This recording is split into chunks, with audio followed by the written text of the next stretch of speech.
Dad's gonna have his first little heart-to-heart with you today.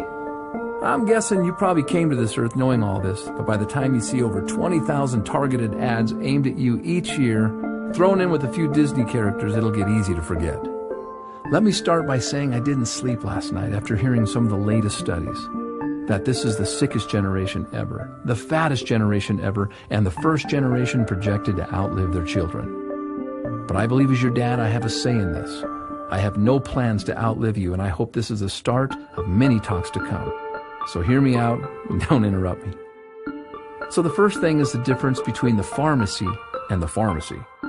One is the third leading cause of death, while the other is the future in medicine. Nearly everything you'll hear about this so-called war on disease is about money. The billions of dollars are from prescriptions they call weapons of war. But let me tell you, son, be careful. It looks like friendly fire to me. But if you ever find yourself in an emergency room, I hear they're great.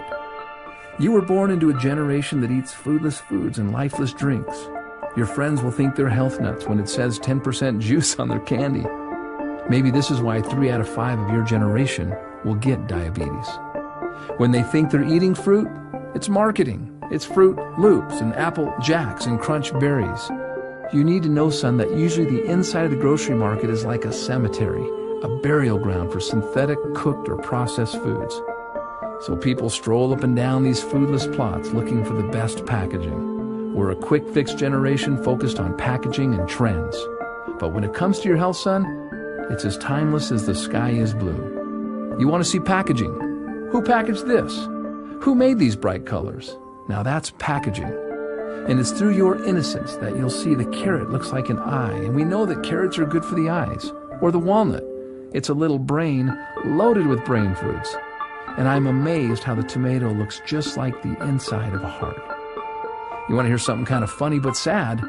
My generation lives on buns and rolls, and it shows. 2 out of 3 of us are overweight.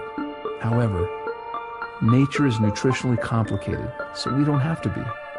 And oh yeah, another thing. See that over there? Beware of those trendy marketeers who will preach inferiorism to you, telling you that the food is no good, the dirt is no good, the air is no good, and the water is no good.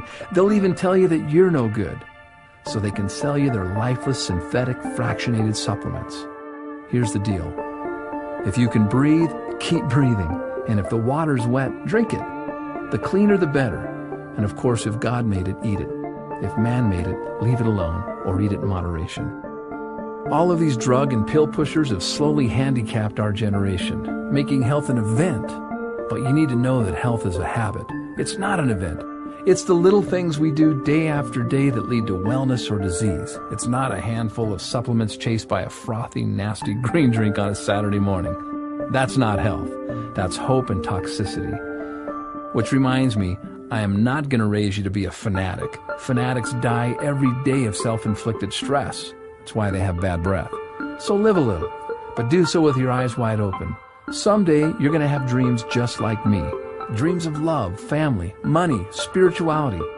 But you'll soon see how many people around you set out to create and sustain their dreams, stepping over their health to get there. Only to come up short, hopeless, cynical, fearful, and survivors. But now, they've had a heart attack, or diabetes, or strokes, or they struggle with obesity. But enough is enough, and the buck stops here. You and I are not floating down the stream. So why am I telling you this? Because you're going to outlive me. I'll be your example. I may need your care and assistance someday. And because, of course, I love and care for you.